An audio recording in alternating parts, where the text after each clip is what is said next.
बिस्मिल्लाहिर्रहमानिर्रहीम। अस्सलाम वालेकुम नाज़रीन, मैं हूँ साकिब बशीर। बात करेंगे हम तीन मौज़ूआत पे। एक हमारा मौजू जो है वो है सुहेल ख़ान आफरीदी की इस्लामाबाद हाई कोर्ट के ऑर्डर के बावजूद कल अडयाला जेल में इमरान ख़ान से मुलाकात ना कराने का जो मामला है उस पे हम बात करेंगे कि ये कितना संगीन है और ये इसके बड़े गहरे असरात हैं, निज़ाम इंसाफ कटहरे में है। इस पे हम बात करेंगे कि एक अदालत, उसके 3 जज हाई कोर्ट के लार्जर बेंच वो ऑर्डर देता है और जिसने ऑर्डर पर अमल दरामद कराना है यानी कि सुप्रिटेंडेंट अडयाला जेल अब्दुल गफूर अंजुम, वो अदालत के सामने खड़े होते हैं, लेकिन उस ऑर्डर पर फिर भी अमल नहीं होता। तो इससे बड़ी संगीनी क्या हो सकती है, इस पे हम जो है वो बात करेंगे। और इसके अलावा दूसरा हमारा मौजू होगा जो कैदी है उसकी सियासी गुफ्तगू पर पाबंदी का हुक्म अचानक आ टपका है। इस पे बात करेंगे कि जो फैसला महफूज किया गया था गुज़श्ता रोज़, उस फैसला को आखिरकार इस्लामाबाद हाई कोर्ट ने सुना दिया है। जस्टिस जो सरफराज डोगर हैं chief justice, justice Arbab Mohammad Tahir, justice Azam Khan, इस फैसले का पस मंजर कल भी हमने आपको बताया था, लेकिन आज थोड़ा सा मजीद बताएंगे कि क्योंकि अब ये बाकायदा फैसला आ चुका है। इसके असरात क्या होंगे दुनिया भर में, इसके हवाले से प्रैक्टिस क्या है, और अगर आपने एक कैदी को वोट का हक दिया है तो उसको सियासी सोच रखने का हक क्यों नहीं है, और अगर सियासी सोच रखने का हक नहीं है तो वोट का हक वो आज़ादाना कैसे इस्तेमाल कर सकता है। इस पे हम तफसील के साथ जो है वो बात करेंगे। और तीसरा और आखिरी हमारा मौजू होगा टीएलपी के हवाले से कि उस पर जो पाबंदी वफाकी काबीना ने लगाई है, अब इसमें आगे क्या होगा, क्या असरात इसके जो है वो मुरतब हो सकते हैं, और हुकूमत के पास किस नौइयत के शवाहिद यानी कि ठोस शवाहिद मौजूद होने ज़रूरी हैं इस पाबंदी के लिए। तीनों मौज़ूआत पे हम जो है वो बात करते हैं वन बाई वन। सबसे पहले सुहेल खान आफरीदी केस की बात करते हैं। कल इस्लामाबाद हाई कोर्ट में सुहेल खान आफरीदी आए। पिछले सीक्वेंस आपको पता है, प्राइम मिनिस्टर ने प्राइम मिनिस्टर को कहा उन्होंने कि मेरी मुलाकात करवा दें, तो उन्होंने मुलाकात नहीं करवाई, नाकाम रहे। वज़ीर आज़म शहबाज शरीफ एक नो मुंतखब वज़ीर आला सुहेल खान आफरीदी की अडयाला जेल में इमरान खान से मुलाकात कराने में मुकम्मल तौर पर नाकाम रहे। पंजाब हुकूमत भी मुलाकात नहीं करवा रही, वफाकी हुकूमत भी मुलाकात नहीं करवा रही, और अब अदालत के हुक्म को भी रौंद दिया गया है, कुचल दिया गया है अदालत के हुक्म को। कल सुहेल खान आफरीदी इस्लामाबाद हाई कोर्ट के उस लार्जर बेंच में मौजूद थे। Chief justice justice Sarfaraz Dogar, justice Arbab Mohammad Tahir, justice Azam Khan, उनकी अदालत में वो मौजूद थे।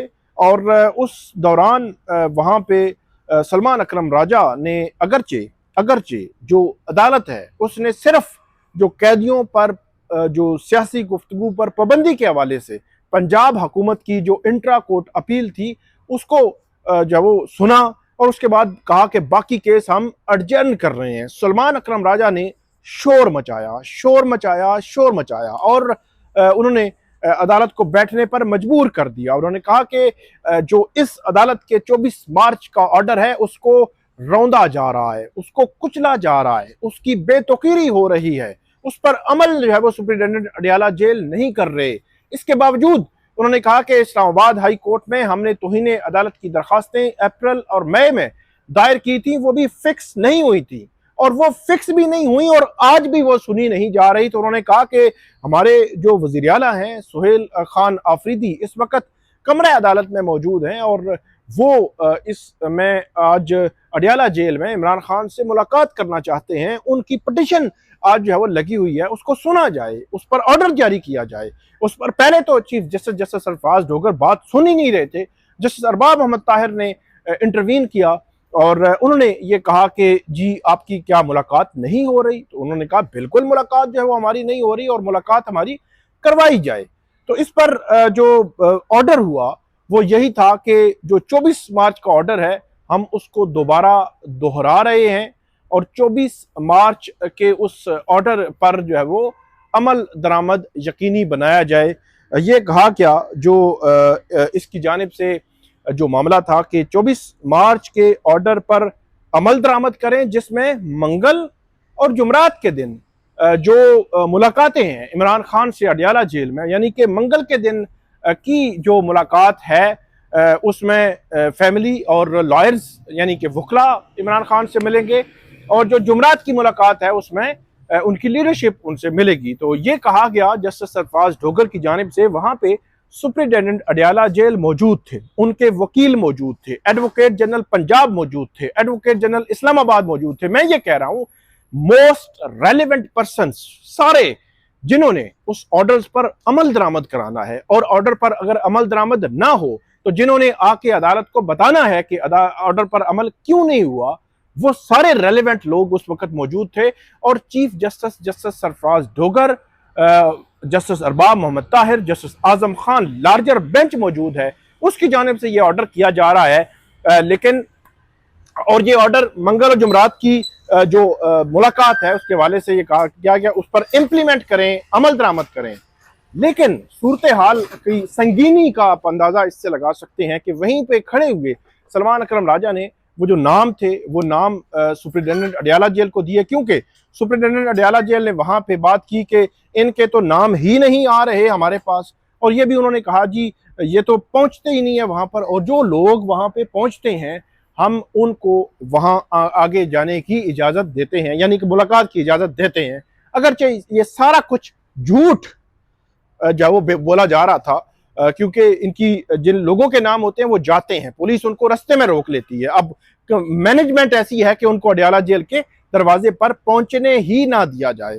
तो सूरत हाल ये बनी कि ये गए वहां पे सोहेल खान आफरीदी, उन्होंने धरना दिया, बैठे, बात की, उन्होंने कहा बंद कर दें ये अदालतें, बंद कर दें ये अदालतें अगर आपने अपने ऑर्डर्स पर अमल दरामद नहीं करवाना। तो आप अंदाजा लगा लें कि इसकी संगीनी का, इसकी बेतौकीरी का और इसके जो है वो पामाल होने का आप अंदाजा लगा लें, अदालती ऑर्डर के पामाल होने का, कि सारे रेलिवेंट पर्सन अदालत में मौजूद हैं, 3 जज हैं। High court, Islamabad high court को हमने कभी ऐसे नहीं देखा।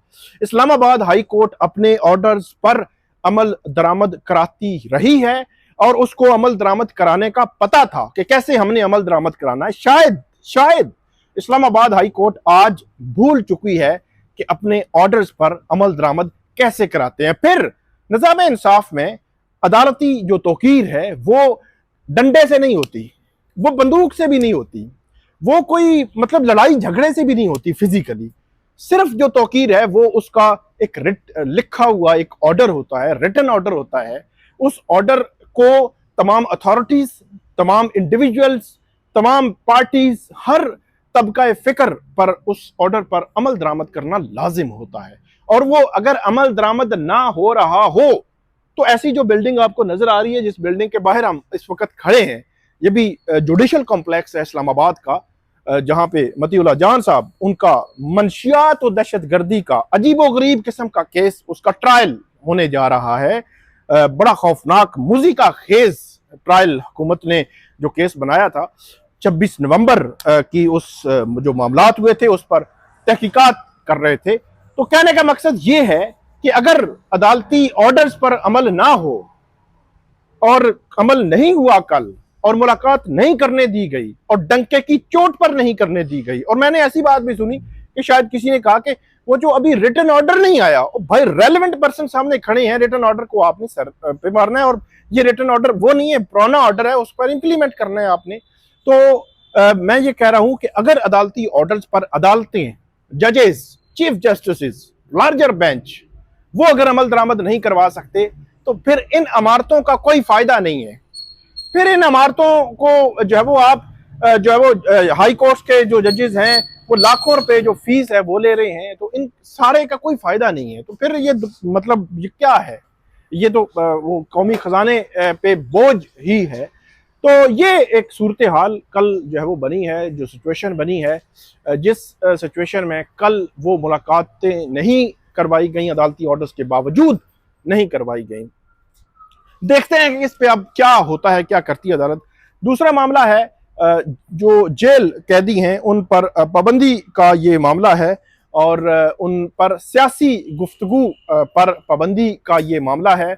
और सूरत हाल कोई इस किस्म की है कि जो सिचुएशन है उसमें 2023 में जब ये इमरान खान साहब गिरफ्तार हुए थे, अटक में ये था मामला, तो उस वक्त शेर अफजल मरवत साहब ने एक पटिशन फाइल की कि रूल है 265 जो इसमें जेल रूल्स में जो प्रिजन रूल्स हैं उसमें वो उसमें ये लिखा हुआ है कि कैदी सियासी गुफ्तगू नहीं कर सकता, तो वो गैर आइनी और गैर कानूनी है और आइन से मुतसादिम है। तो उस पर अक्टूबर 2024 में सरदार एजाज शाह खान ने फैसला दिया कि वाकई ही ये गैर आइनी है और आज़ादी राय के हक उससे मुतसादिम है। आइन के आज़ादी राय के जो आइन का आर्टिकल है उससे ये मुतसादिम है रूल, उसको कलअदम करार दे दिया। अब अक्टूबर 2025 में यानी कि 23 अक्टूबर को कल का जो ऑर्डर था अब उसका जो फैसला है वो भी आ चुका है। उसमें इस रूल 265 को बहाल कर दिया गया है और इस्लामाबाद हाई कोर्ट ने कहा है कि हाँ, ये मतलब बज़ाहिर उन्होंने सस्पेंड किया है ना इस्लामाबाद हाई कोर्ट के सिंगल बेंच का ऑर्डर, तो उससे तो बहाली के बाद ये है कि अब सियासी गुफ्तगू जो है वो कैदी नहीं कर सकता। हम इस मामले को देखते हैं कि इसका क्या करना है, अब कब के लिए ये नोटिस होगा, कब के लिए केस लगेगा, अदालत कब फैसला करेगी। मुझे तो बज़ाहिर ऐसे लगता है कि ये केस की फाइल अब दाखिल दफ्तर हो जाएगी कि ठीक है बहाल हो गया है तो बस ठीक है। और इसके असरात इमरान खान की मुलाकातों पर बहुत गहरे आने हैं और आ रहे हैं और आएंगे। जो उसकी वजह ये है कि इसके पस मंज़र में जब ये पटिशन फाइल हुई थी उस वक्त भी मतमे नज़र इमरान खान की मुलाकातों में जो हर्डल्स थी वो मतमे नज़र थी, और अब भी जो मतमे नज़र है वो वही है कि इमरान खान जो मुलाकातों में या सियासी मुलाकातों में सियासी गुफ्तगू करते हैं, उस गुफ्तगू के हवाले से कि उस गुफ्तगू को रोका जाए, वो भी एक मतबा नज़र जो है वो इसमें मौजूद है। इसमें जो पटिशन है वो फाइल हुई थी, फिर ये मामला आ गया, अब इस्लामाबाद हाई कोर्ट ने बहाल कर दिया है। अब अडयाला जेल के हुकाम सोहेल खान अफरीदी समेत दूसरों की मुलाकातें जो है वो रोकने की कोशिश करेंगे।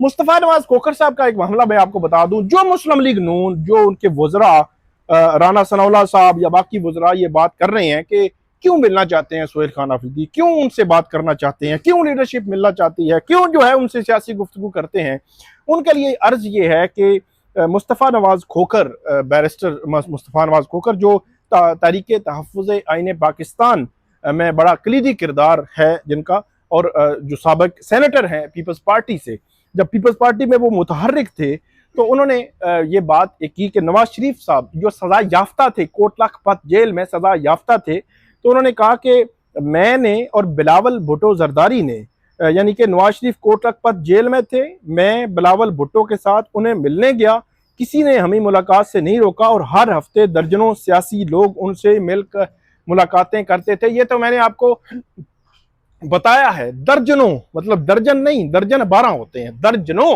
मुलाकात करते थे। महमूद खान अचकज़ई साहब की मुलाकात भी हुई, पूरी लीडरशिप जो है वो मुस्लिम लीग नून की, उनकी मुलाकात होती थी नवाज शरीफ साहब से, और वो बबांगे दहल करते थे, और यहाँ अडयाला जेल में भी और कोट लखपत जेल में भी। और मजे की बात यह है कि उस वक्त पीटीआई की हुकूमत थी, लेकिन आज की हुकूमत इमरान खान की तस्वीर से डरती है, इमरान खान की गुफ्तगू से डरती है, बज़ाहिर ये लग रहा है, और अब इमरान खान के मशवरों से भी डर रहे हैं। तो ये अब हुकूमत को बताना चाहिए कि इसके पीछे क्या वजह है कि 2.5 साल से एक बंदा जो है वो जेल में है, और आप डर क्यों रहे हैं, क्या वजह है इस डर और खौफ के पीछे। तीसरा हमारा मौजू जो है, अच्छा इसमें एक और चीज़ मैं आपको बता दूं, जो बरतानिया में भी और भारत में भी इस हवाले से मुख्तलिफ जो फैसले हैं वो मौजूद हैं, जिसमें जो है वो इनको दुरुस्त करार नहीं दिया गया, और ये मुलाकातें बल्कि इंटरव्यूज भी सर्टेन कंडीशंस के साथ जो कैदी हैं उनके इंटरव्यूज भी कंडक्ट हुए, मुलाकातें भी होती रही, सियासी गुफ्तगू भी होती रही, बल्कि जो कैदी होता है, ये डॉक्टर यास्मीन राशिद 9 मई के केसेस में कैदी हैं, वो उनकी मुलाकात जो है वो हुई है ना अभी, मुलाकात भी होती है और उन्होंने इलेक्शन भी लड़ा है। कैदी इलेक्शन लड़ सकता है, तो सियासी कैदी इलेक्शन लड़ सकता है, लेकिन सियासी सोच नहीं रख सकता, सियासी गुफ्तगू नहीं कर सकता। तो ये बड़ा एक कंट्राडिक्टरी सा जो रूल है, जो डिक्टेटर जियाउल हक ने बनाया था 1978 में, और अब उस डिक्टेटर की बाकियात को बहाल करने के लिए पंजाब हुकूमत, यानी कि मुस्लिम लीग नून की हुकूमत की जो वज़ीर आला है पंजाब, मरियम नवाज साहिबा की हुकूमत ने उसको बहाल करने के लिए इस्लामाबाद हाई कोर्ट से रुजू किया और इस्लामाबाद हाई कोर्ट ने उसको बहाल कर दिया। तीसरा हमारा मौजू है ये TLP पर पाबंदी। वफाकी काबीना ने मुत्तफिका तौर पर TLP को इंसदादे दहशत गर्दी एक्ट के तहत कालदम करार देने की मंजूरी दे दी है। पंजाब हुकूमत की दरखास्त पर वजारत दाखिला ने समरी वफाकी काबीना में पेश की। वफाकी काबीना को मुल्क में TLP की पुरतशद्दुद और दहशत गर्दाना सरगर्मियों पर ब्रीफिंग दी गई। अच्छा, इजलास में लोगों ने शिरकत की। इजलास को कालदम तंजीम की पुरतशद्दुद और इंतशार फैलाने वाली कार्रवाइयों पर ब्रीफिंग दी गई। इजलास को बताया गया 2016 से कायम इस तंजीम ने पूरे मुल्क में शरंगेजी को हवा दी। तंजीम की वजह से मुल्क के मुख्तलिफ हिस्सों में शरंगेजी के वाक़यात हुए। 2021 में भी इस वक्त की हुकूमत ने TLP पर पाबंदी लगाई, जो 6 माह बाद इस शर्त पर हटाई गई कि आइंदा मुल्क में बदअमनी और पुरशद्दत कार्रवाइयाँ नहीं की जाएंगी। तंजीम पर पाबंदी की वजह 2021 में दी गई जमानतों पर रूगर्दानी है। माजी में TLP के पुरतशद्दुद एहतजाजी जलसों, रैलियों और सिक्योरिटी एहलकार और बेगुनाह राहगीर जहाँ भाग जो है वो हुए हैं। इस बुनियाद पर वफाकी काबीना ने इन पर पाबंदी लगाई है, और ये जो पाबंदी है ये तंजीम को कालदम करार देने से मुतल्लिक है, ये उसकी मंजूरी दी गई है। ये जो सियासी जमात है बतौर सियासी जमात, अब कालदम तंजीम का बतौर सियासी जमात रजिस्ट्रेशन तो मौजूद है, उसकी रजिस्ट्रेशन ख़त्म करने के लिए आपको जो पाबंदी है सियासी जमात पर, उसके लिए आइन का आर्टिकल 17 है और फिर इलेक्शन एक्ट में भी इसका जिक्र है। तो वो एक रेफरेंस भेजना होता है 15 दिन में सुप्रीम कोर्ट को, सुप्रीम कोर्ट उसको देखती है, फैसला करती है, तो फिर होता है वो सियासी जमात खत्म होगी। अब कालदम तंजीम जो है वो बतौर सियासी जमात, उसके हर्डल्स तो स्टेप बाय स्टेप उसके सामने होंगी। तो इलेक्शन कमीशन इसको कैसे देखता है, वो फर्दर इसको कैसे प्रोसीड करेंगे बतौर सियासी जमात TLP को, ये भी आइंदा आने वाला वक्त जो है वो हमें बताएगा। आप मजीद भी अपडेट करते रहेंगे, हमें फीडबैक दीजिएगा। अल्लाह हाफिज़।